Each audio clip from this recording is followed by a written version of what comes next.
Shalom, peuple de Dieu, bonsoir et bienvenue à l'étude biblique, comme chaque mercredi ici à Overcomers Ministry Church. Nous sommes ravis de vous avoir et je vais laisser bien sûr les co-panélistes, sinon les éminents hommes de Dieu, vous saluer et nous allons démarrer l'étude. Que Dieu vous bénisse. Oui, shalom, c'est l'apôtre. Shalom, shalom. Pasteur Moses vous dit bonsoir. Voilà, Pasteur Moses va nous introduire dans la prière et nous allons démarrer l'étude. Seigneur, notre Dieu, notre Père, nous te disons merci pour cet autre rendez-vous et nous soumettons toutes choses à ton autorité et à la puissance du Saint-Esprit. Viens conduire ce moment, prends toute la place, que nous disparaissons, que toi seul tu sois glorifié. Manifeste-toi dans le cœur de tes enfants et qu'une personne soit bénie. Au nom de Jésus, Amen. Amen. Amen. Que Dieu vous bénisse. Merci encore d'être connectés ce soir. Nous vous prions bien sûr de partager le direct. Bénissez la vie de quelqu'un et merci pour tous ceux qui sont présents. Merci pour la technique. Alors, ce soir, je disais comme ça qu'on allait faire l'étude biblique en grec parce que dimanche, nous avons participé à un grand séminaire ici à la GV. Un séminaire sur le Saint-Esprit. Pasteur Moses, tout de suite, les impressions, parce qu'on doit vraiment entrer dans les profondeurs ce soir. Oui, on a été richement bénis le dimanche. Yes. Aussi bien sur le plan pratique, théologique, que prière. Et ça, il faut dire que c'était un moment très formidable dans la présence du Seigneur. Et des moments comme celui-là sont rares. Un temps d'enseignement, un temps de prédication, un temps d'adoration. C'est vraiment important d'avoir une communion avec le Saint-Esprit. Yes, yes. Alors, comme celui même qui a prêché parmi nous ce soir, nous allons lui poser quelques questions. Nous allons revenir sur ce que nous avons vu dimanche pour permettre. L'objectif, c'est que le peuple comprenne et que ça soit une bénédiction dans la vie de tout un chacun. Amen. Que donc, apôtre, le Saint-Esprit. Oui. Le Saint-Esprit. Merci, Pasteur Landry. Yes. En tout cas, shalom tout le monde. Bon, le Saint-Esprit, il y a beaucoup à dire sur le Saint-Esprit. On se rend compte aujourd'hui que le Saint-Esprit est la personne de la Trinité la plus mal comprise. On dit ça comme ça.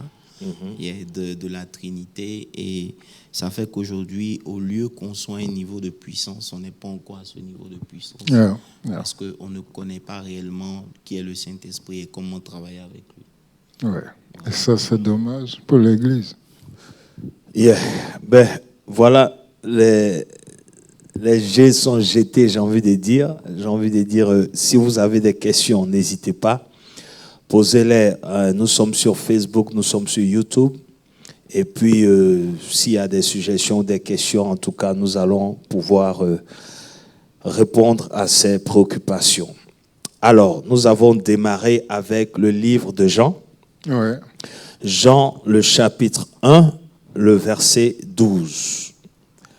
C'était le texte de base. Jean, chapitre 1, verset 12. Nous allons lire. Et prenez vos notes et soyez vraiment concentrés, s'il vous plaît. D'accord. Mais à tous ceux qui l'ont reçu, OK. à ceux qui croient en son nom, elle a donné le pouvoir de devenir enfants de Dieu. OK. Alors, déjà tout de suite, apôtre, ici, mais à tous ceux qui l'ont reçu, à ceux qui croient en son nom, elle a donné le pouvoir de devenir enfants de Dieu.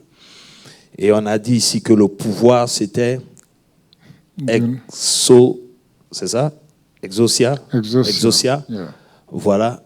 Donc, qu'est-ce qu'on peut dire déjà ici? Quand on dit que c'est exousia, ça veut dire que c'est le Saint-Esprit qui nous conduit déjà à Dieu. Oui, d'abord, le travail du Saint-Esprit, c'est de nous révéler Dieu. C'est lui qui nous convainc de péché, de justice et de jugement. C'est le Saint-Esprit qui t'envoie à Christ. C'est le Saint-Esprit qui permet ta conversion. Okay. Donc, lorsque vous devenez enfant de Dieu, vous recevez quelque chose qui vous donne de pouvoir maintenant devenir. Yes. La vérité, c'est que lorsqu'on est dans le royaume des cieux, on est des bébés spirituels. C'est pas avec ça qu'on pourra régner sur la terre. On a besoin de devenir des fils. C'est pour ça que quand vous lisez la Bible dit que dans le livre de Romains 8, que la création toute entière attend avec un ardent désir la manifestation des fils. La Bible ne dit pas la manifestation des enfants de Dieu, tout à fait, mais des fils de Dieu. Vous comprenez un peu? Donc, pour devenir fils, il va falloir qu'il y ait un travail de progression. Lorsque vous entendez devenir, ça engage la notion de progression, ça engage la notion de développement pour arriver, croissance pour arriver. Je crois qu'il y a quelqu'un qui a une question.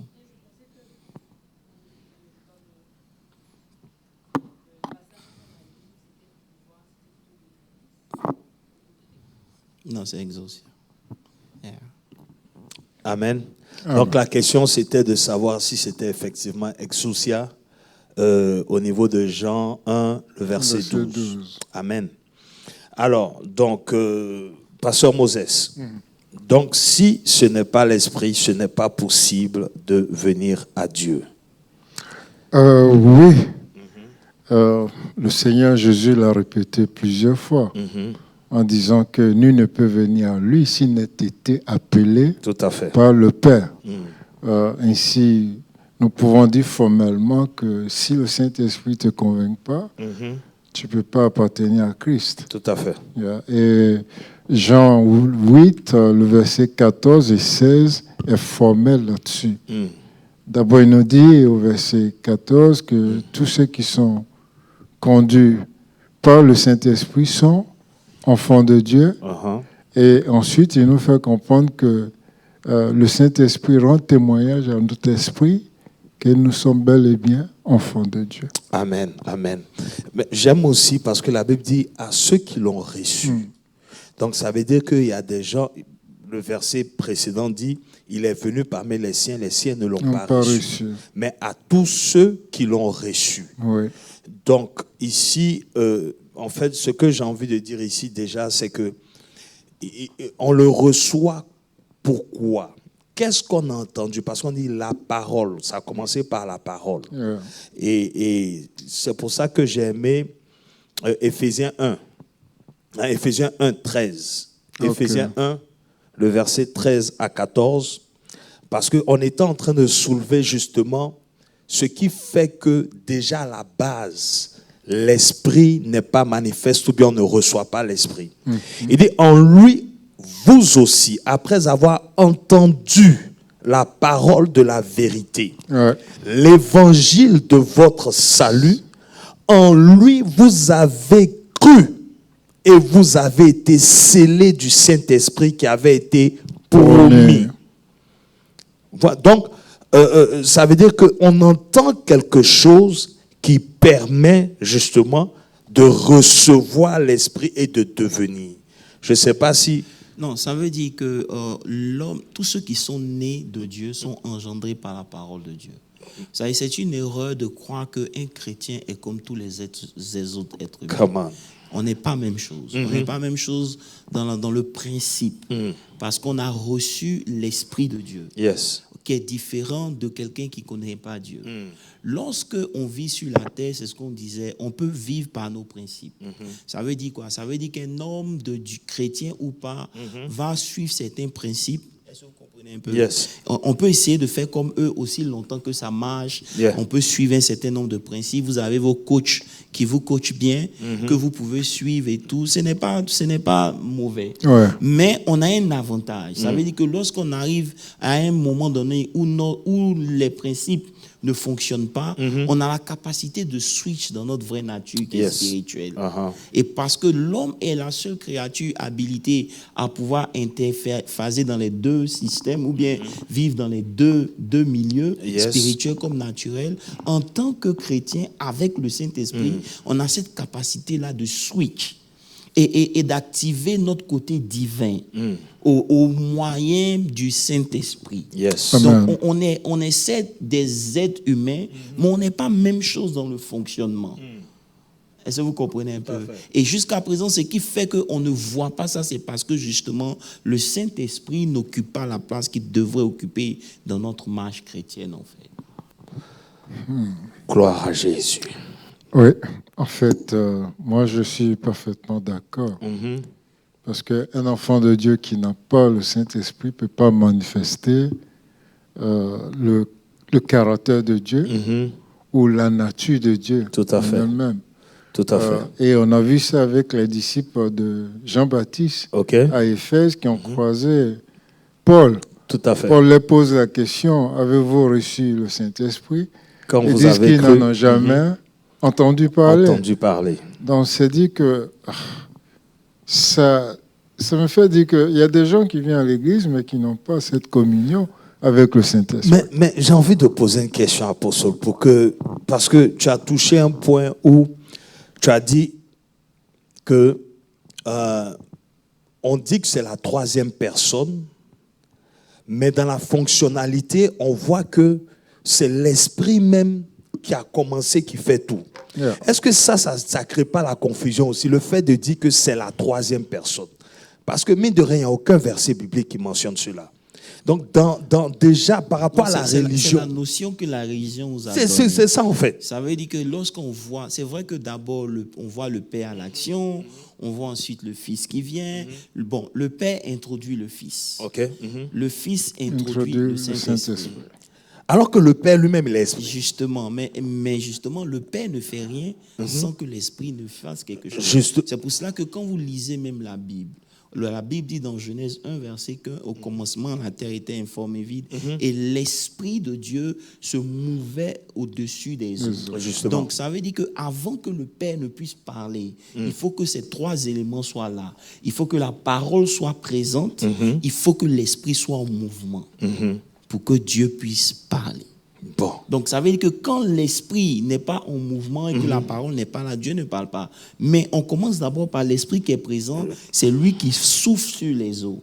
Lorsque Jésus doit naître, l'ange dit à Marie que le Saint-Esprit te couvrira. Donc, le Saint-Esprit est le Père, si vous voulez, de Christ, en fait. Vous me suivez? Donc, à tous les niveaux, le Saint-Esprit commence l'œuvre. Mais c'est une notion justement, une de l'Église qui fait qu'aujourd'hui on l'a juste réduit au troisième point, quand en réalité le Père et le Fils comptent sur lui pour faire leur œuvre et leur mission. Amen. Et nous pouvons dire que les trois ne sont que un et indivisibles. Moïse l'a bien précisé dans Deutéronome. Il dit, écoute, ô Israël, notre Dieu est un et indivisible. Donc, que nous parlons du Père, du Fils ou du Saint-Esprit, nous parlons toujours de Dieu. Nous parlons de Dieu. Le vrai problème, pasteur Moses, ce n'est pas que le Saint-Esprit n'est pas Dieu, mais ce que pasteur Landry voulait relayer, c'est que le fait qu'on l'ait placé à la troisième personne, position, ça fait que notre notion de lui n'est pas vraiment... On ne voit pas l'importance. On ne voit pas l'importance. Mais la réalité, c'est ça. Ça veut dire que si aujourd'hui, tout ce que nous avons, et ce sont nos voitures, nos maisons, nos first class comme les païens, c'est qu'on n'a rien. Tout à fait. Parce que quand vous prenez un sorcier, il n'a pas besoin de prendre un avion pour voyager. Mais dans votre Bible, il est question de ça. Justement. Il est question des gens qui sont arrivés à un niveau où leur communion avec le Saint-Esprit les emmenait à juste se déplacer sans billet d'avion. Vous comprenez? Et aujourd'hui, avec les persécutions qui sont en train d'arriver, on est en train de voir qu'on doit arriver à un niveau où si on doit faire l'œuvre de Dieu, on puisse arriver à un niveau de développement spirituel. Amen. Où pour pouvoir voyager, on est obligé juste de s'enfermer dans notre chambre, parlant langue et on en Chine. Alléluia. Et cela est possible. Et cela est possible. Ça Si veut dire Dieu que l'a tant fait que- avec Philippe, Mais il justement, peut encore le faire avec nous. tant qu'on n'est pas arrivé à ce niveau-là et que tout ce qu'on présente, ce sont nos grandes églises, nos apparats du dimanche, je- on n'a rien. Lorsque le paralytique rencontre Pierre et Jean lui disent quoi? Ils disent ce que nous n'avons ni or ni argent, mais ce que nous avons, Oui, nous te le donnons. Lève-toi et marche. Qu'est-ce que nous avons? Yeah. C'est le Saint-Esprit. C'est ce que Christ nous a laissé. C'est la puissance du Saint-Esprit, l'onction du Saint-Esprit. Mais aujourd'hui, on l'a mis de côté. Qu'est-ce qu'on fait? On cherche à faire comme le monde. Et c'est ce qui fait que l'Église est toujours en retard. Pourquoi les gens ne courent pas pour venir à l'Église? Pourquoi? Parce qu'ils ne pensent pas trouver la solution à leurs problèmes. Alors qu'on prêche que la solution est Christ. Voilà. Donc, une église sans le Saint-Esprit, c'est la mort. Il n'y a pas de puissance. Amen. Amen. Donc, dimanche, on a vu donc, les 4 niveaux de puissance. Parce qu'on a vu que le mot puissance, du côté grec, puisqu'il faut dire que le Nouveau Testament a été écrit en grec. Tout à fait. Donc, c'est pour ça qu'on va toujours on va toujours en grec pour ressortir mieux les définitions, sinon les significations des termes utilisés. Et donc, on a vu que puissance est graduelle en fonction de là où c'est utilisé et par rapport à ce que l'Esprit veut accomplir. Tout à fait. Ça veut dire que la notion de quelque chose nous donne de mieux utiliser cette chose. Lorsque on lit la parole de Dieu, on semble ne pas voir le mot exousia parce que ça n'a pas l'air comme dunamis qui a été donné pour faire un certain nombre de manifestations. Okay. Mais lorsque vous lisez la Bible, vous voyez que quand Jésus appelle ses disciples, ou bien dans le texte qu'on a lu, il dit, il vous a donné le pouvoir de devenir. Il leur a donné l'autorité. Ce pouvoir, ce premier mot qui est utilisé pour pouvoir, c'est ce qui est exousia. C'est-à-dire, on commence avec ça. Et on a dit que exousia, c'était un pouvoir qui est délégué. Ça vient avec ta position en Christ. Amen. Ça veut dire que lorsque tu te connais, automatiquement, il y a un certain pouvoir qui se dégage de toi. Amen. Est-ce que vous comprenez un Yes. peu? C'est très important. Si vous lisez, par exemple, Éphésiens 1, le verset 17, c'est très important parce que quand Paul est en train de prier, il prie pour quelque chose de très important. Il prie pour que Dieu, il dit que afin que le Dieu de notre Seigneur Jésus-Christ de Nazareth, le Père de gloire, vous donne un esprit de sagesse et de révélation dans sa connaissance. Vous comprenez un peu? C'est l'esprit de révélation. Exousia, elle grandit en toi au fur et à mesure que la parole de Dieu est ouverte à ton esprit. C'est une puissance que Dieu te donne parce que tu connais la parole de Dieu. Et il continue pour dire que, verset suivant, verset 18, il dit, et qu'il illumine les yeux de votre cœur pour que vous sachiez, c'est ici, pour que vous connaissiez, est-ce que vous comprenez? Vous comprenez quelle est l'espérance qui est rattachée à son appel, quelle est la richesse et la gloire de son héritage qu'il réserve aux saints. Verset suivant, verset 19, et quelle est envers nous qui croyons l'infini, maintenant vous voyez ici, c'est qu'elle est envers nous qui croyons l'infinie grandeur de sa puissance et se manifeste avec efficacité par la vertu de sa force. Ici encore, vous voyez encore de might. Ici, ce verset-là rassemble tous les 4 mots de la puissance qu'on a vus. Mais on reviendra dessus dimanche prochain. Juste pour dire quoi? Ça veut dire qu'il y a une puissance Mighty qui est dégagée lorsque la révélation nous est parvenue. Maintenant, il dit, c'est cette révélation, verset suivant s'il vous plaît, qui va nous donner de nous asseoir. Il dit, il a déployé en Christ. Vous devez comprendre ça. Lorsque vous comprenez quelle est la puissance que Dieu a déployée en Christ en le ressuscitant d'entre les morts et en le faisant asseoir à sa droite dans les lieux célestes et que vous aussi, vous êtes en Christ, vous êtes automatiquement assis dans les lieux célestes. C'est une position d'autorité. Amen. Amen. Amen. Amen. Voilà pourquoi on a dit dimanche que le diable va toujours vous attaquer sur votre identité.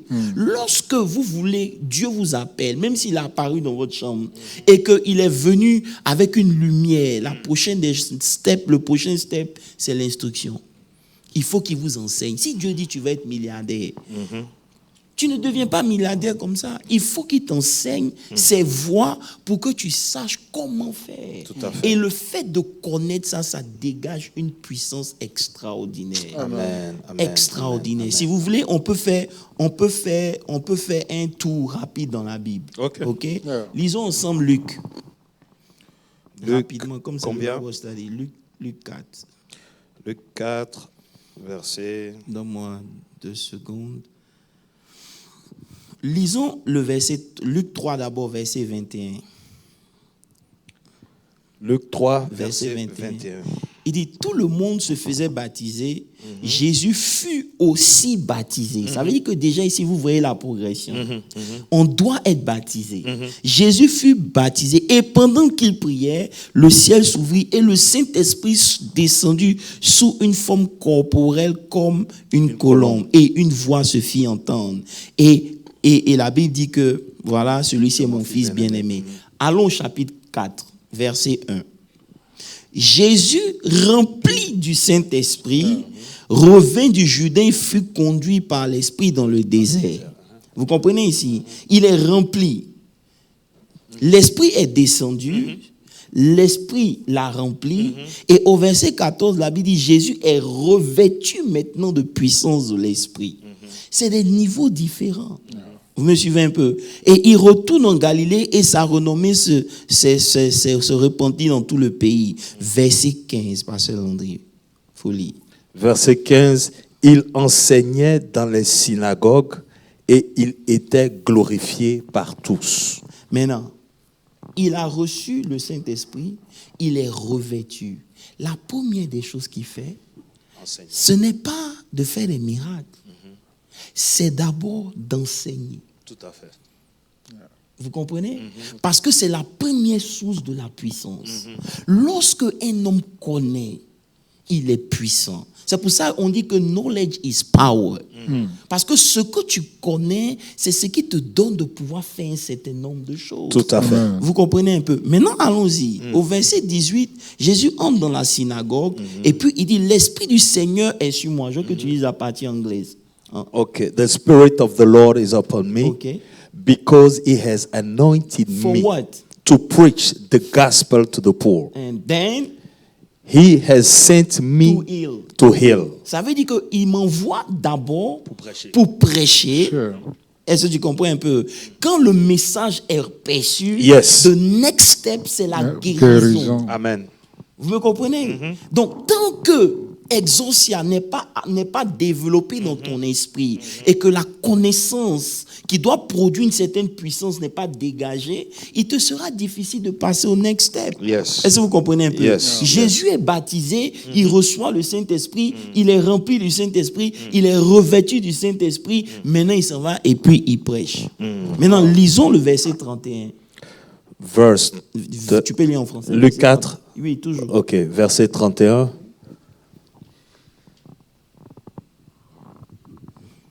Verset 31. Il descendit à Capernaum, ville de la Galilée, et il enseignait le jour du sabbat. Verset 32. On était frappé de sa doctrine, car il parlait avec autorité. On était Frappé frappé de quoi? de sa doctrine, De sa doctrine. son enseignement. Pourquoi? Parce que de son enseignement se dégageait une certaine autorité. Aujourd'hui, on ne peut pas négliger la parole de Dieu. C'est pas possible. On ne peut pas la mettre à un second degré. Non. Tout pouvoir commence par la parole de Dieu. Yes. Ça veut dire que les gens étaient étonnés par son enseignement. Yes. Si aujourd'hui on fait un programme d'enseignement, combien de personnes viendront? Tell me about Si it. on fait 3 jours de séminaire sur la connaissance de la parole de Dieu, combien de gens viendront? Mais faisons un séminaire sur la guérison. ou non, sur le prophétique, les gens viendront. Bien Mais sûr. lorsque vous lisez la Bible, Jésus ne brûle pas les étapes. Celui qui veut être fort en prophétie, celui qui veut être fort en guérison, il doit commencer par connaître d'abord la parole de connaissance. Dieu. C'est cette connaissance-là qui lui donne de rentrer en prière et susciter maintenant dunamis. Amen. Vous comprenez? Parce que lorsque vous comprenez, on prend le cas des apôtres par exemple, lorsqu'ils sont partis et ils ont guéri ce paralytique, et que, non, je crois que c'était dans Acte 8, dans Acte 4, lorsqu'ils ont été arrêtés, Ouais. et qu'ils se sont présentés devant le Sanhédrin. Les gens, ils ne bougent pas ici, tu peux laisser. La Bible dit que les gens étaient frappés par leur doctrine. Yeah. Ça veut dire que lorsque on est enfant de Dieu et que Exousia est en nous, notre manière d'évangéliser convainc même les gens. Parce qu'il y a une autorité qui se dégage dans la connaissance des choses profondes qu'on a, qui fait que lorsqu'on parle de Dieu, regardez par exemple, quand Jésus arrive chez Zachée, il ne parle pas de dîme, il ne parle pas de Zachée, tu es un pécheur, il ne fait rien. Le fait seulement de rentrer chez Zachée et de parler de façon normale, sans l'évangéliser, Yeah. Zachée dit non. Je donne la moitié au pauvre.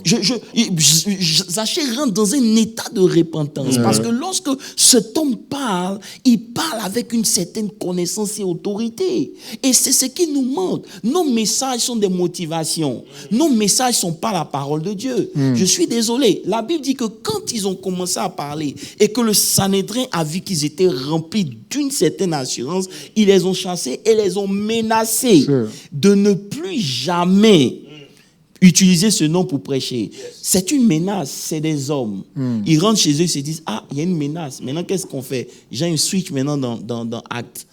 Acte, lisons Acte rapidement. 23. 4, 23, c'est ça? Yeah. Regarde bien leur prière. Regarde leur prière. Regarde leur prière. Après avoir été relâché, Voilà. Maintenant, va au verset 29. Ils disent, et maintenant, Seigneur, vois leurs menaces et donne à tes serviteurs d'annoncer ta parole avec une pleine... Ni en anglais, Pasteur Landry. Non. Acte 29. Verset 29. 4, 29. now, Now, Lord, Uh-huh. look on their threats and grant to your servants that with all boldness they may speak your word. Qu'est-ce qu'il demande à Dieu? Il demande de l'assurance, de Il l'autorité, de la boldness, puissance. L'assurance. Pourquoi? l'audacité. Cette assurance-là, elle vient de la parole de Dieu. C'est cette assurance-là qui fait que vous n'avez pas peur. Parce que vous connaissez. Lorsque vous connaissez, vous n'avez pas peur. Qui a peur, voilà, qui a peur d'aller prendre un test qu'il maîtrise?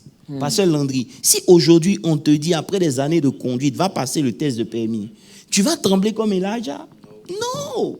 Pourquoi? Parce que tu connais, tu as de l'expérience. Donc cette assurance-là, elle vient. Maintenant, ils disent à Dieu de leur permettre, parce que Moses suit le procédé. Yeah. Il dit, Pasteur Landry continue, Yeah. d'annoncer avec une pleine assurance, en faisant quoi?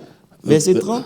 En étendant ta main pour qu'il se fasse des guérisons, des miracles et des prodiges par le nom de ton saint serviteur Jésus. Ça veut dire quoi? Il leur demande d'annoncer d'abord la parole avec assurance. Lorsque cette parole est annoncée avec assurance, la main de l'Éternel maintenant s'engage pour pouvoir faire un certain nombre de miracles. Tout à fait. Vous comprenez? Yes. Donc, tant qu'il n'y a pas d'assurance, il y a la peur. Tout à fait. Vous comprenez? Prenons un exemple, Pasteur Landry, qui, moi, personnellement, fait que j'ai voulu parler de ce message. C'est concernant la guérison divine. Pasteur Landry, j'ai été confronté à un cas de guérison qui m'a vraiment dérangé. Ça m'a dérangé au point où j'étais obligé de commencer à faire des recherches personnelles sur la guérison pour comprendre. Est-ce que vous comprenez un peu? Ça veut dire qu'à chaque fois que je veux prier pour un malade, dois-je attendre que ce malade ait la foi? Ou bien est-ce que je dois aller prier? Pasteur Landry, c'est une question qui te pose. Bon, moi je vais dire que c'est poussé par l'esprit qu'on fait toutes choses. Je suis d'accord avec toi. Mais Pasteur Landry, suis bien ce qui se passe dans Matthieu 10, verset 1. dans Luc 10, dans Luc aussi, je crois, 10, verset 1. Il dit, puis ayant appelé les 12, il leur donna le pouvoir de chasser les esprits impurs, de guérir toute maladie et toute infirmité. On voit que ici Jésus les appelle, il leur donne le pouvoir et l'autorité de chasser et de guérir les malades. Maintenant, lisons le verset 8. Yes. Le verset 8, il dit, guérissez les malades. Quand on met guérissez, est-ce qu'ils ont mis s'il vous plaît? Non, Guérissez est conjugué ici comment? c'est impératif. C'est impératif. Ça veut dire que lorsque vous partez Yeah. et que vous prêchez, après avoir fini de prêcher, la prédication doit vous pousser à guérir les malades. Donc il dit guérissez les malades, ressuscitez les morts, purifiez les lépreux, chassez les démons. Vous avez reçu gratuitement, donnez gratuitement. Alléluia. Est-ce que vous comprenez un peu? Yes. Il ne leur demande pas d'aller enseigner la foi aux malades. No. Souvent, tu attends que le malade ait la foi, mais le malade, il est déjà malade. Il y a des moments où c'est vrai, tu as besoin que la personne te regarde. Comme ils ont dit, regarde-nous. Vous avez besoin d'un point de contact. Mais on ne peut pas dire aujourd'hui que c'est la foi des gens que j'attends pour aller. Non, c'est un ordre de Dieu Yes. pour faire. Il les envoie en mission. Il dit, vous faites. Ce n'est pas parce que le malade... Est-ce que j'ai... Non, ok, je vais me calmer. Non, ce que je peux ajouter ici, apôtre, c'est que ici, nous sommes à Jérusalem, nous sommes en Israël.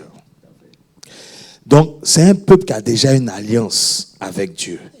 J'arrive. Tu vas loin. Non, j'arrive. Vas-y. Parce que dans les guérisons, il y a un endroit où, par exemple, il a vu la fille d'Abraham et il a dit, comment toi, la fille d'Abraham? Non, il a dit parce qu'ils se sont plaints qu'il ait guéri le sabbat. Justement. Et il a dit, parce que j'ai lu ce texte, il leur a dit, pourquoi vous vous plaignez? Ils n'avaient pas tel droit. Justement. Tu comprends un peu? Donc ça veut dire que maintenant, le vrai problème c'est quoi? Le vrai problème c'est parce qu'on ne connaît pas. Actuellement, dans notre pensée, on pense que la guérison est optionnelle. Ok, je vois ce que tu dis. Yeah. Je vois. Non. Tu comprends avec moi? En fait, c'est pour ça que j'ai commencé par là, Oui. pour dire que comme eux, ils avaient l'alliance, mais n'étaient pas dans la connaissance, ils n'avaient pas cette assurance-là pour être à l'aise avec ces manifestations. Maintenant, Mais justement, Pasteur Landry, quand on étudie la Bible, on l'étudie pour qu'elle puisse nous amener la révélation. tout à fait. La révélation nous donne une certaine autorité. Lorsque les apôtres ont prié, ils n'ont pas prié pour autre chose. Ils ont prié pour avoir l'assurance. Yes. Pour que lorsqu'ils annoncent, la main de Dieu opère des guérisons. Amen. La guérison n'est pas quelque chose qui est discutable. Yes. Mais le problème qu'on a face à la guérison divine, tu sais c'est quoi? C'est qu'on doute du fait que est-ce que Dieu veut qu'on soit guéri? C'est pas faux. Parce que quand tu te dis que Dieu envoie la maladie pour t'éprouver, pourquoi tu t'en vas chez le médecin? Parce que si Dieu te rend malade pour t'enseigner quelque chose, ça veut dire que lorsque tu vas voir le médecin pour être guéri, tu es en train de tromper Dieu. Tu es en train de te rebeller contre l'enseignement de Dieu, puisque la maladie était faite pour t'enseigner. Tu comprends? Jusqu'à présent, dans notre esprit, lorsqu'il s'agit de la guérison de Dieu, on divine, on n'est pas ferme. On est vacillant. Est-ce que Dieu veut que je sois guéri? Donc, si tu ne sais pas ça, tu n'auras pas cette autorité-là. Amen. Donc, qu'est-ce qu'il faut faire? Il faut fouiller la parole de Dieu. Maintenant, allons dans la parole de Dieu si tu veux bien. Ok. Tu veux bien? Lisons ensemble Exode 6, le verset 2. Quand Dieu s'est révélé à Abraham, il s'est révélé comme El Shaddai, celui qui pourvoit. Mais il dit à Moïse ici quelque chose. Vas-y, Pasteur Landry. Dieu parla encore à Moïse et lui dit, je suis l'Éternel. On continue. Verset 3. Je suis apparu à Abraham, à Isaac et à Jacob comme le Dieu Tout-Puissant, mais je n'ai pas été connu d'eux sous mon nom l'Éternel. Ça veut dire quoi, Jéhovah? Ils ne m'ont pas connu dans mes actions, en fait. Tu comprends un peu? Okay. Ils ne m'ont pas connu comme ça. Le nom qu'eux ils connaissent, c'est celui qui pourvoit. Est-ce que tu me suis? Maintenant, lorsque vous étudiez la Bible, Pasteur Landry, Jésus est venu mourir pour quoi? Pour racheter. D'abord pour dealer avec le péché. Pourquoi? Parce que c'est le péché qui a conduit quoi? À la mort. La maladie qui a conduit à la mort. Donc le sang de Jésus a déjà dealé avec la cause de la maladie qui est le péché. Tout à fait. Donc s'il a dealé avec le sang de Jésus, deal avec la racine de la maladie et de la mort qui est le péché, pourquoi devant la maladie on doute? Donc c'est le manque de connaissance toujours. C'est tout. Voilà pourquoi lorsque vous lisez la Bible, par exemple, lorsqu'ils sont arrivés devant Mara, Exode 15, la Bible dit quoi? Lorsqu'ils sont arrivés, lisons à partir du verset 24, la Bible dit que quand ils sont arrivés à Mara, le peuple murmurait contre Moïse en disant, que boirons-nous? Moïse cria à l'Éternel et l'Éternel leur indiqua un bois qu'il jeta dans l'eau.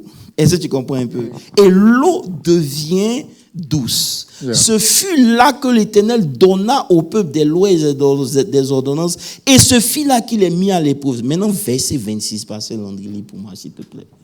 Il dit, si tu écoutes attentivement la voix de l'Éternel, ton Dieu... Reviens encore, si. Yes. Pourquoi il met si? C'est conditionnel. Ok, d'accord, continuons.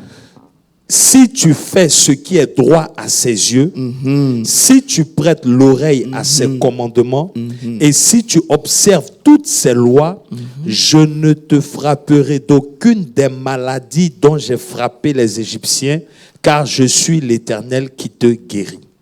Alléluia. Ok. Vas-y. C'est la parole de Dieu. C'est la parole. Il se présente à eux comme Jéhovah Rapha. Je suis celui qui te guérit. Et il dit, si tu obéis, pourquoi il met la condition? Parce que justement, le sang de Jésus n'a pas encore coulé. Tout à fait. Donc tout est conditionnel. Est-ce que tu comprends un peu? Tout est conditionnel. Est-ce qu'on peut pousser un peu? Donc il dit, je suis l'Éternel qui te guérit. Est-ce que tu comprends un peu? Yes. Donc avant de demander la guérison même à Dieu, moi qui veux prier pour le malade, je dois comprendre que la guérison n'est pas de Dieu. Dieu ne me donne pas une maladie pour m'enseigner. Sinon, je serais double-minded. Tout à fait. Si Dieu me rend malade, pourquoi je vais prier pour être guéri? Clair. Ok? Donc, si Dieu a mis la maladie, pourquoi j'ai pris pour qu'il l'enlève? Quand il sera prêt, il va enlever. Quand tu lis Acte 10, verset 38, qu'est-ce qu'il dit?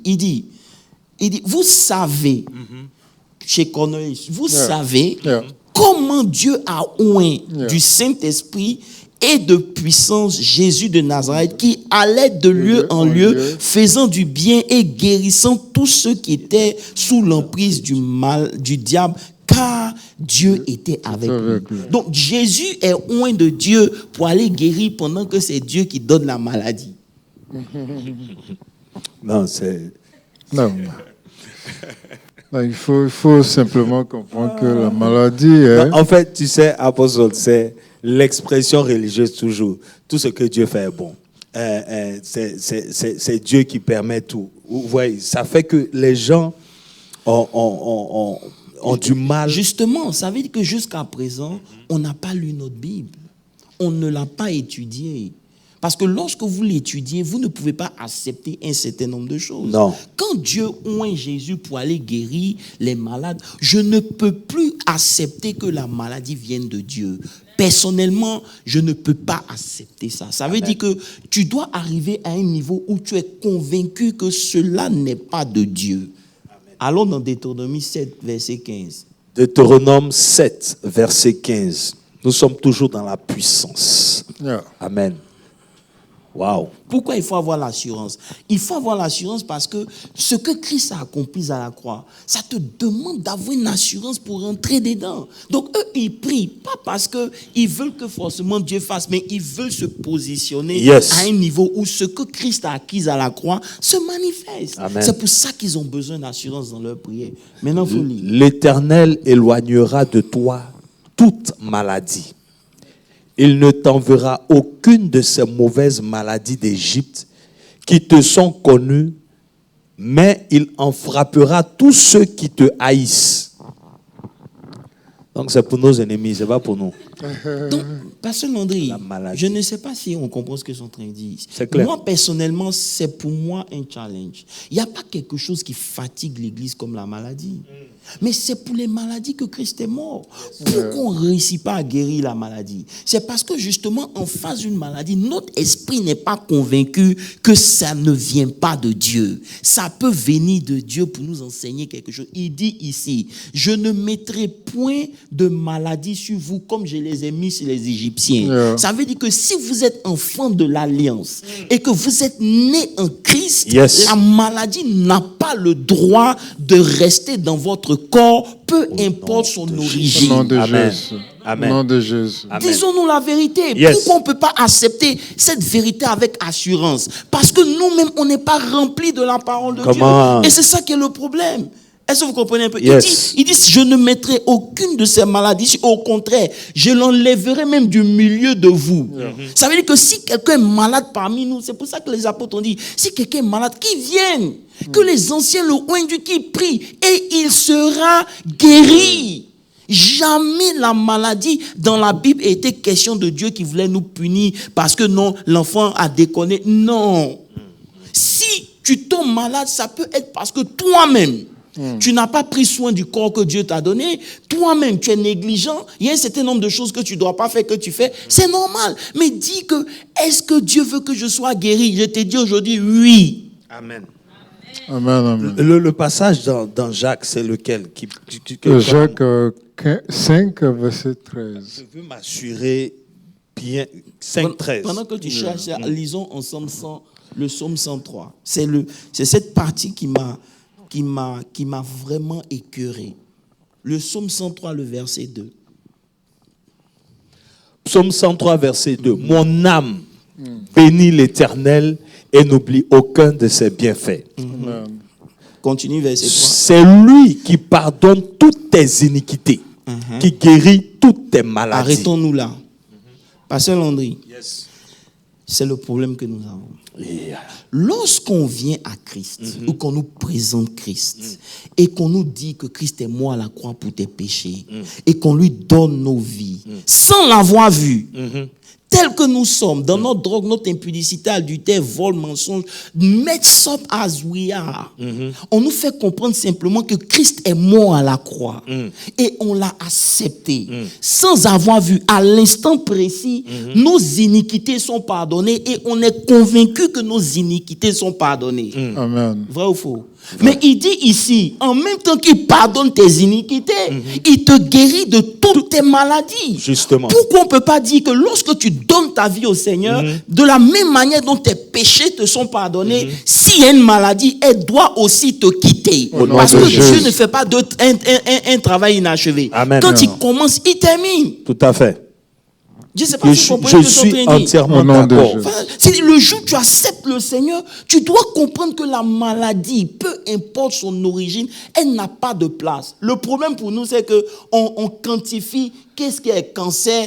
Mais attends, c'est la même puissance qui guérit du mal de tête, qui guérit aussi du cancer. Exact. C'est devant toi que le cancer a une puissance. Mais qu'en Alléluia. réalité, le cancer est la même chose que le mal de tête. Ouais. Ils n'ont aucune puissance. Apôtre Saul, c'est parce qu'on a réduit le salut à être sauvé pour aller au ciel. Mais justement, et encore même, C'est-à-dire, on n'est pas entré dans La vie sur la l'enseignement terre. même du salut, ce avec quoi ça vient. Ce n'est pas juste, comme tu as dit, tu vois, là c'est clair. Ce n'est pas juste être sauvé pour aller au ciel. Quand on te dit que Dieu t'a pardonné tes péchés, Oui.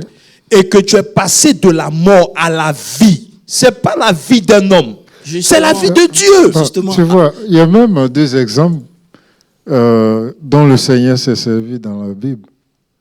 Parlant du malade que les amis ont déposé à partir du toit. Quand ils ont descendu devant lui, le Seigneur dit, mon fils, lève-toi, tes péchés te sont pardonnés. Ils ont murmuré. J'en Ils ont arrivais là. murmuré. Maintenant, Et pour qu'ils il leur comprennent, pose la question qu'est-ce qui est plus facile? de dire, lève-toi, tu es guéri, Ou bien, lève-toi, tes péchés te sont pardonnés. Parce que la guérison, là, elle était plus facile. Parce que pour que les péchés soient pardonnés, il faut quelqu'un qui ait payé un prix. Tout à fait. Donc Jésus dit, tes péchés te sont pardonnés. Et puis maintenant, il dit, ils ont pensé que, comment il peut dire ça? Mais qu'est-ce qui est plus facile? Il commence par le plus dur, qui sont tes péchés pardonnés. Yes. Et en plus de ça, par cette vérité-là, on a un backup, on a une assurance dans Isaïe 53. Oui, oui. Isaïe 53 où il dit, à partir du verset 4, il dit cependant, ce sont nos souffrances qu'il a portées. C'est de nos douleurs qu'il s'est chargé. Et nous l'avons considéré comme puni, frappé par Dieu, humilié. Verset 5. Mais il a été blessé pour nos péchés, brisé pour nos iniquités. Brisé pour nos iniquités sont ce qu'il fallait pour que ton homme spirituel soit racheté. Amen. Amen. Le châtiment qui donne la paix est tombé sur lui. C'est pour que ton âme soit rachetée. Yes. Et maintenant, par ces meurtrissures, ton corps soit aussi racheté et guéri. Donc, it's a full package. Tout à fait. Ce n'est pas une question à moitié. Yes. Pourquoi aujourd'hui on ne peut pas accepter et rentrer dans cette grâce? Justement parce qu'on n'est pas enseigné et on ne comprend pas. Tout ton corps a été considéré quand Christ mourait. Amen. Amen. Tout ton corps. Amen. Amen. C'est pour cela que Jésus disait, il disait dans Jean 3 à Nicodème, à partir du verset 14, il dit comme le Fils de l'homme. Yes. Comme Moïse a élevé un serpent d'airain dans le désert, de même le Fils de l'homme sera élevé. Pourquoi il prend le serpent d'airain et pas le Moïse? Quand les serpents les ont piqués, ils ont commencé à mourir, ils étaient malades. Moïse dit, regardez le serpent d'airain. Et vous serez guéris. La Bible dit que tous ceux qui regardaient étaient guéris. Ça veut dire que tous ceux qui regardaient à la croix avaient la guérison. Maintenant, lui, il va plus loin. Il ne donne pas seulement ce que le serpent d'airain donne. Au verset 15, il dit, afin que quiconque croit en lui ait la vie éternelle. Come on. Ce n'est pas seulement la guérison. S'il peut te donner la vie éternelle, c'est quoi la guérison? Aujourd'hui, c'est ça. Pourquoi lorsque on vient devant un malade, on doute? C'est parce que nous-mêmes, on n'a pas assez d'exaucia, on n'a pas assez de révélation, de connaissance pour que ça nous donne cette puissance-là pour qu'on aille partir. La Bible dit que partout où Jésus enseignait, il y avait des guérisons. Je peux vous le prouver dans la Bible. Amen. Vous comprenez? Yes. C'est pour cela qu'on peut pousser encore. Si vous allez dans le psaume 107, le verset 20, qu'est-ce qu'il dit? He sent his word to heal them and deliver them from their destruction. Yes. Yeah. Il envoya sa parole. D'abord, la parole est venue pour quoi? Pour les guérir. La même parole les fait sortir de leur destruction. La même parole. C'est-à-dire, on n'est même pas encore question même de parler en langue. Ce n'est même pas une question encore du Saint-Esprit, la robotie. Ce n'est même pas encore un dunamis. C'est la parole. Je ne sais pas si vous me comprenez, mais je vais m'arrêter. Ouais, ça me rappelle un peu. Parce que l'esprit est vie. C'est ça. Yeah. Et il dit, regarde, dans Jean 10, il dit, le voleur ne vient que pour voler, pour faire quoi? Pour tuer et pour détruire. Mais moi, je suis venu afin que vous ayez la vie et que vous l'ayez en abondance. Mais lui qui est venu là, c'est quoi? C'est dans Jean 1, verset 12. À tous ceux qui l'ont reçu, la parole, il leur a donné le pouvoir. Parce que cette parole est là. La mort, la destruction, le vol peut plus jamais avoir lieu. Au nom de Jésus. Si. Parce que si je souffre d'une maladie, je ne vis pas, j'existe. Amen. Yeah. Amen. Amen. J'existe. Je ne suis pas heureux. Mais je suis en Christ. C'est ça. Je ne suis pas heureux. Est-ce que vous me suivez un peu? Attends, si Dieu m'envoie pour guérir les malades, il n'attend pas. Parce qu'il faut comprendre aussi, Pasteur Landry. Si je viens te voir et puis il dit, Pasteur Landry, prions ensemble pour ma guérison. Je sollicite. Tu comprends un peu? Mais si j'ai reçu le mandat de Dieu, je suis un homme de Dieu, oint de Dieu, j'ai reçu le mandat pour aller guérir, c'est à moi de me positionner à ce level de révélation. Tout à fait. Pour ne pas qu'il y ait des doutes dans mon esprit. Exactly. Parce que lorsqu'il y a un doute, ça ne sert à rien de prier pour les malades. Vous allez leur communiquer votre doute. Et leur doute va grandir au point où ils vont dire, je suis venu chez l'homme de Dieu, il n'a prié pour moi, je n'ai pas été guéri. Et automatiquement, la frustration reste dans leur cœur et ils grandissent avec. C'est notre faute. Ouais. Et ça, c'est ce qui s'est passé en Matthieu 17. Le Père a envoyé son Fils aux disciples, en fait, qu'ils soient guéris. Mais ils n'ont pas pu. En fait, l'exemple que Pasteur Moses a donné, Jésus dit, c'est un paralytique. Et Jésus lui dit, tes péchés te sont pardonnés, lève-toi. Il n'entend même pas la réaction du paralytique. Non. Je veux dire, le paralytique même n'a pas besoin de dire oui, je crois. Laissons ça même, parce que les gens sont allés vers lui. Prenons l'exemple de la femme qui perdait le sang. La Bible dit que lorsqu'elle est partie et qu'elle a été guérie, je ne sais pas si on peut voir, la Bible dit que parce qu'elle se disait en elle-même. Ça veut dire quoi? C'est-à-dire que la première fois qu'elle a entendu parler de Jésus, on a dû lui dire que Jésus guérissait. Ça a commencé à rentrer dans son esprit. Il dit, il guérit. Il est venu avec la guérison sur ses ailes. Oh, Jesus. Parce que la preuve en est, c'est qu'après son histoire, d'autres personnes aussi sont venues toucher le pan de sa robe et elles ont été aussi guéries. Hello? Ce qu'elle a fait est devenu le moyen pour que d'autres aussi connectent à cette onction et aussi soient guéris. Donc, ça veut dire que quelque part, elle est venue, elle a cru. À chaque fois, elle se disait en elle-même, elle est en train de build exousia. Amen. C'est cette puissance-là qui a fait que malgré qu'elle avait une perte de sang, elle a eu le courage d'aller se présenter au milieu des gens qui la connaissaient comme une femme impure et sans avoir peur. D'être lapidée. Et d'être lapidée, parce qu'elle se disait cela. Alors, le fait de dire, c'est pour ça qu'il dit, médite la parole jour et nuit. Il faut que ça arrive à un certain niveau où la parole, on retrouve maintenant Hébreux 4, 4 verset 12 qui dit, la parole de Dieu est une épée à double tranchant. Elle est capable de séparer l'âme et l'esprit. Pourquoi? Parce que le premier ennemi à ton miracle, ça va être ton âme.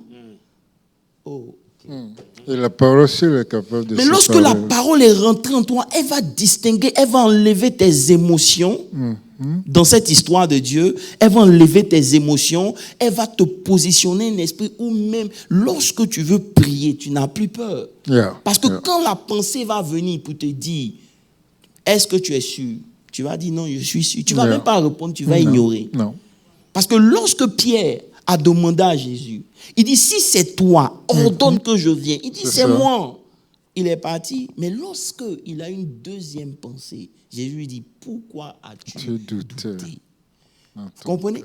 Dès que le doute est là, ça paralyse tout. Donc la parole de Dieu vient pour nous permettre de grandir à un certain niveau de connaissance qui va produire une certaine puissance. Cette puissance-là, c'est l'assurance qu'on aura, cette autorité qu'on a de savoir qui nous sommes en Christ. Amen.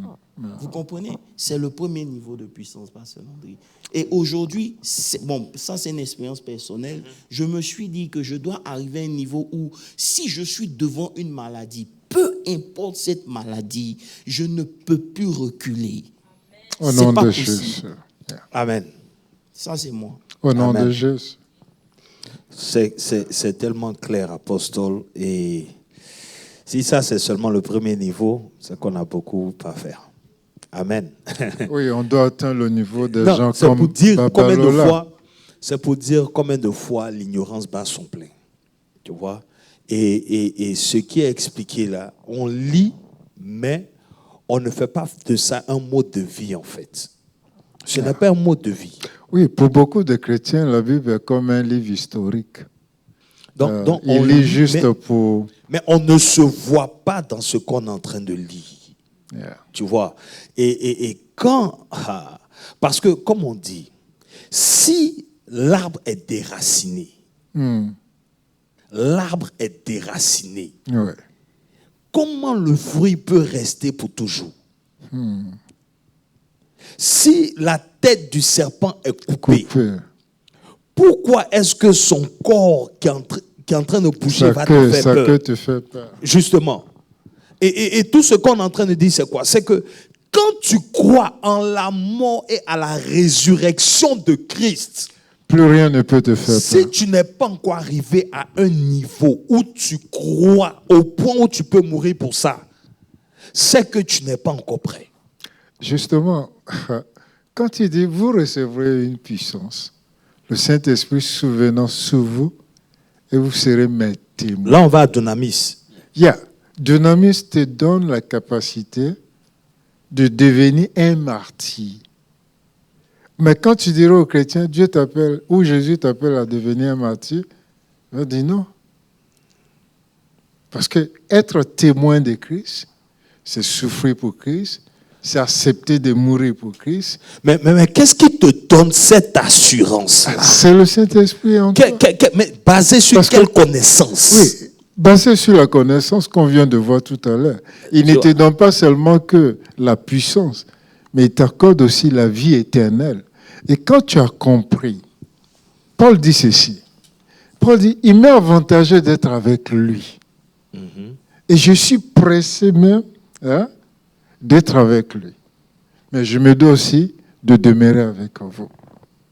Donc, quand tu as connu le Seigneur, que tu as une communion avec le Saint-Esprit, même la mort, ça ne te dit plus rien. Parce que tu sais que la vie après la mort est supérieure à celle que tu vis sur la terre.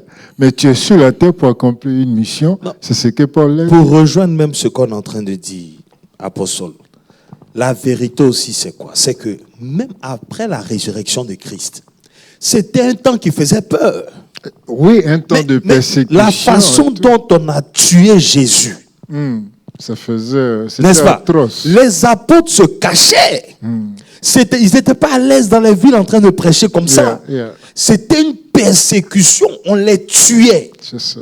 Donc, dans cette persécution-là, vous voulez la puissance pour continuer d'annoncer. Qu'est-ce qui vous a convaincu jusqu'à ce point-là? Ça veut dire que vous êtes arrivé à un niveau où vous croyez plus que tout. Quand ils ont vu le Seigneur... C'est à ce niveau-là que nous sommes, je pense. Mais oui, c'est-à-dire, est-ce qu'on croit? C'est la question. Bon, eux aussi, à un moment donné, ils ont douté dans leur cœur. Non, pasteur Moses, douter est normal. En tant qu'homme, il y aura toujours des moments où il y aura un peu de doute. C'est pour ça que quand c'est comme ça, tu rentres dans ta chambre. Tu t'en vas pour prier. Lorsque tu n'es pas convaincu, par exemple aujourd'hui, j'ai vu que je dois comprendre c'est quoi le mystère de la guérison avant de parler de la guérison.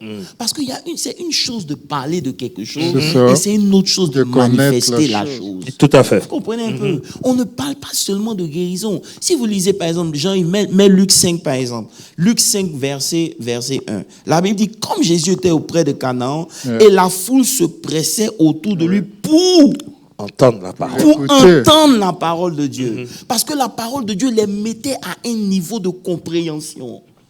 Vous comprenez un peu? Ça veut dire que vous ne pouvez pas faire sortir le pauvre. C'est pour ça qu'il dit, l'Esprit du Seigneur est sur moi. Il m'a oint pour prêcher l'évangile. Pour faire quoi? Pour prêcher aux pauvres. C'est-à-dire que le pauvre, tu ne lui donnes pas l'argent, tu lui donnes l'enseignement. Amen. Et il devient riche. Parce que si tu lui donnes l'argent, parce que sa mentalité n'a pas changé, elle ne fera que le détruire. Amen. Il faut lui enseigner, pour enseigner aux pauvres et pour guérir les malades. Amen. Donc il enseigne. Donc la Bible, la foule le presse parce que la foule veut comprendre. Il est venu avec le message du royaume. Le message, le royaume, il dit le royaume est parmi vous. Le royaume là, c'est quoi? Quand Jésus parle du royaume, c'est de prêcher, c'est de guérir, c'est de libérer, c'est de restaurer.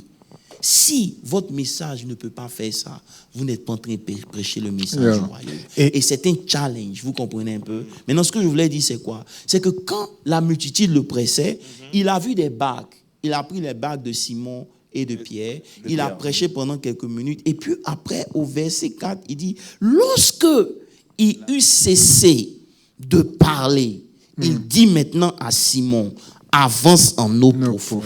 Il y a un processus. avant d'aller en eau profonde, avant d'avoir une pêche miraculeuse, il a pris le temps de leur parler. C'est-à-dire que Pierre est dans la barque et puis il entend l'enseignement. Maintenant, quand Jésus voit que l'enseignement a produit quelque chose, il avance en eau profonde. Et lui maintenant lorsqu'il va en eau profonde, il dit jette ton filet. Jésus dit et Pierre dit on a pêché toute la nuit, mais sur ta parole. Maintenant, je vous pose la question, est-ce que c'est sur la parole que Jésus venait de dire jette, ou bien c'est sur tout ce qu'il avait entendu? C'est sur ta parole. Okay. On va laisser ça. Non, il a compris. Il a été enseigné. Il est convaincu. L'enseignement là, oui. Et maintenant, quand tu lui donnes un ordre, il peut obéir. Mais en fait, il n'obéit pas seulement parce que tu l'as déjeté. C'est parce qu'il a écouté ton enseignement. Tu as tout compris. Il ne l'a pas fait simplement parce que jette ta parole. Non, c'est tout l'enseignement que Jésus lui a donné là, qui a fait que quand Jésus a dit jette, il a obéi.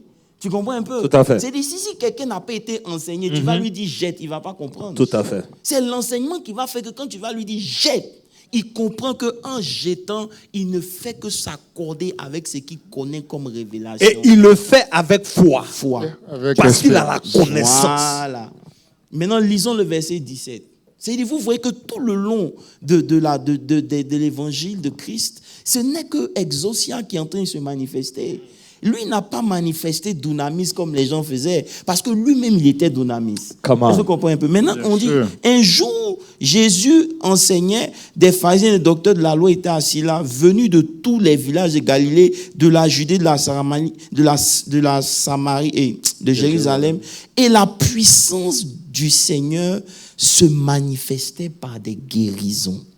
Ça veut dire que pendant qu'il est en train d'enseigner, tellement c'est puissant, les guérisons se faisaient seules. Amen. Et c'est pour ça qu'avant même qu'il ne meure, il peut donner la puissance à ses disciples d'aller guérir.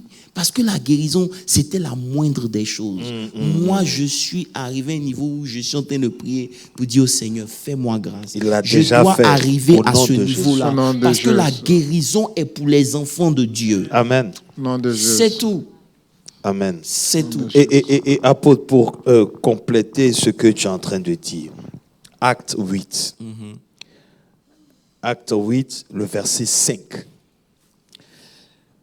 C'est après la persécution, ils se sont dispersés et tout. Dans la Bible dit, Philippe descendit dans la ville de Samarie et y prêcha le Christ. Les foules tout entières étaient attentives à ce que disait Philippe lorsqu'elles apprirent et virent les signes miraculeux qu'il accomplissait.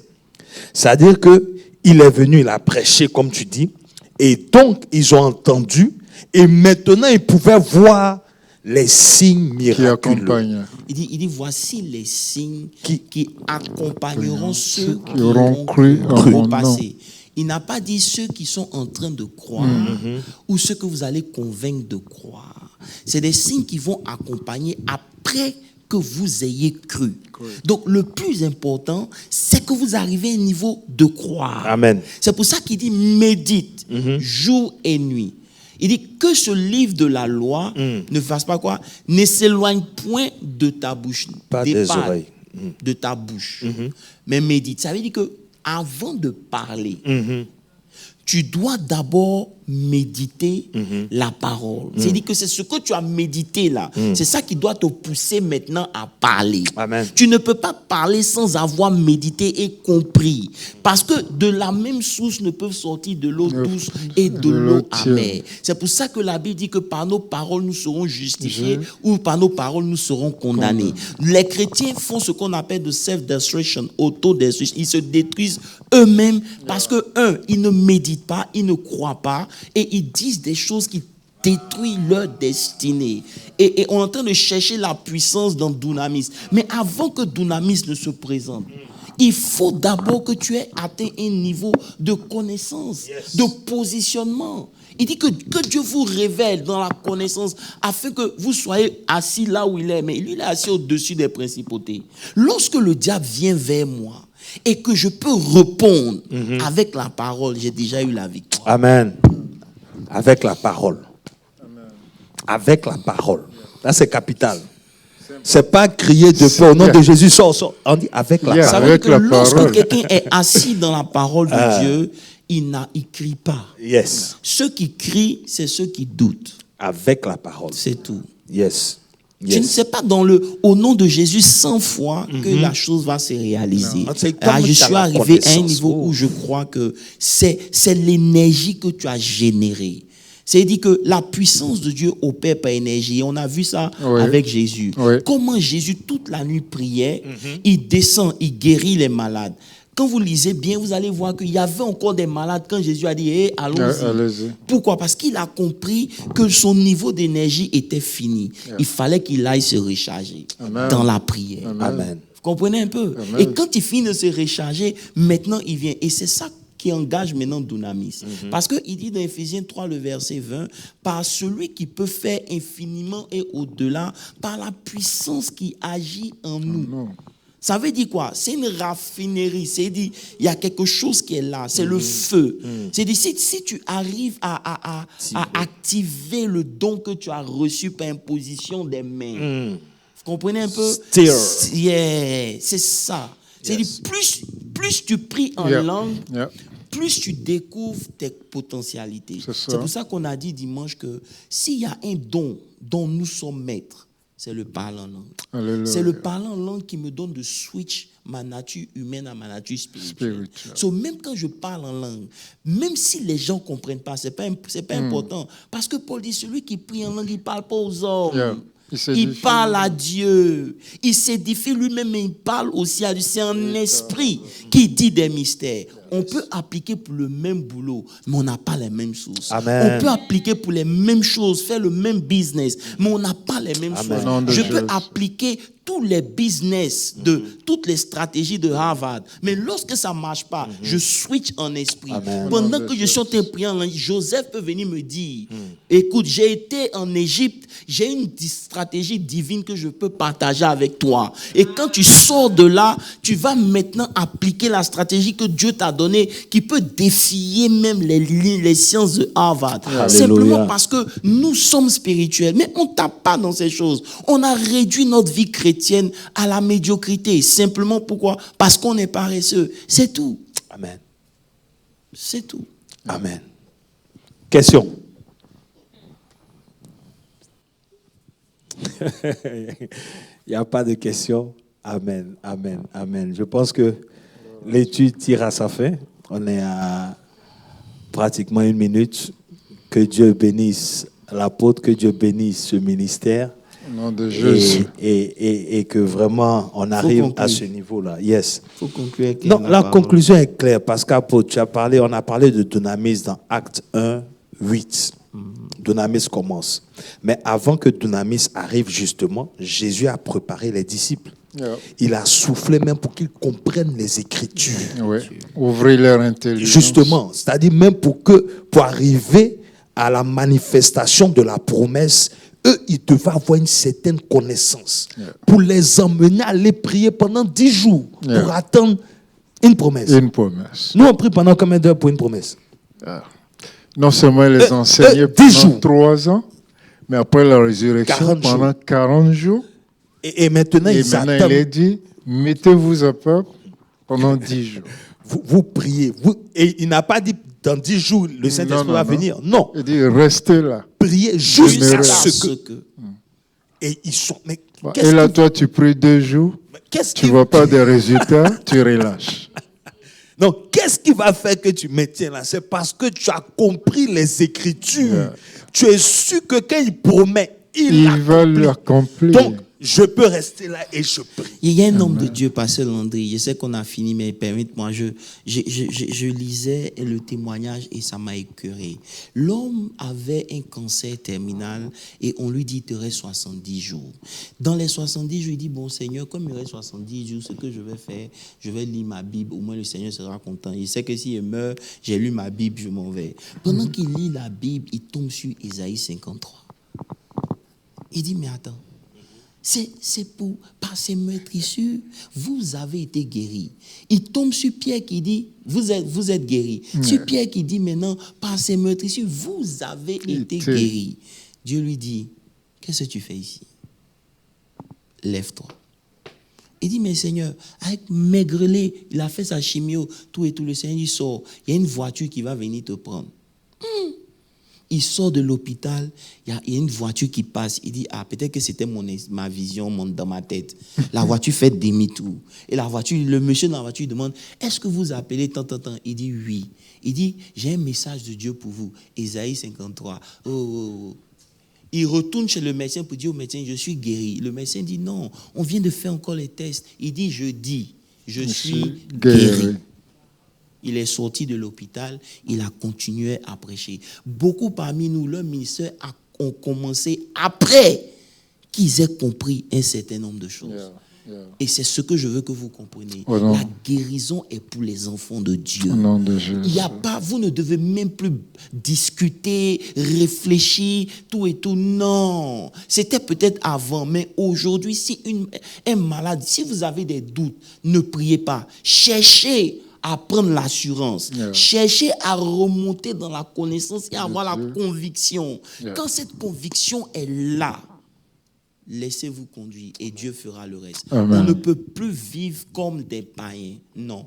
Notre source est spirituelle. Amen. On ne peut plus faire les choses de la même manière dont les païens. Non. Si tout ce que nous avons, c'est notre argent, c'est qu'on est foutu. Si tout ce que nous avons, c'est ce que les païens ont, c'est que qu'est-ce qui fait la différence?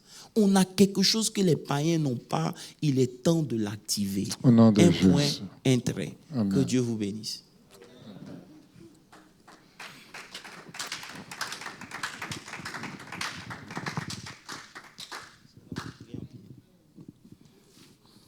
Père, merci pour cet enseignement, Seigneur.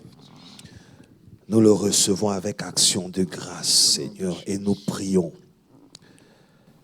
de non seulement comprendre, mais mettre en pratique tout ce que tu nous enseignes. Yes, Seigneur, tu ne parles pas par hasard, yes, et ta parole est esprit et vérité. au nom de Jésus. Seigneur, que tout ce qui a été dit ce soir soit une raison pour que des témoignages soient manifestes dans les jours à venir au nom de Jésus.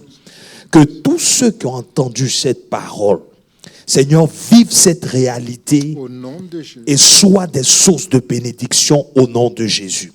Père, donne-nous la force, donne-nous l'intelligence, la sagesse de méditer, d'insister, de persévérer dans ta parole, afin que nous nous distinguons de ce monde au nom de Jésus.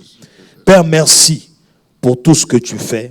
Bénis tout un chacun, raccompagne-nous et que ton nom soit glorifié dans nos vies. Au nom de Jésus. Amen. Amen. Dieu vous bénisse.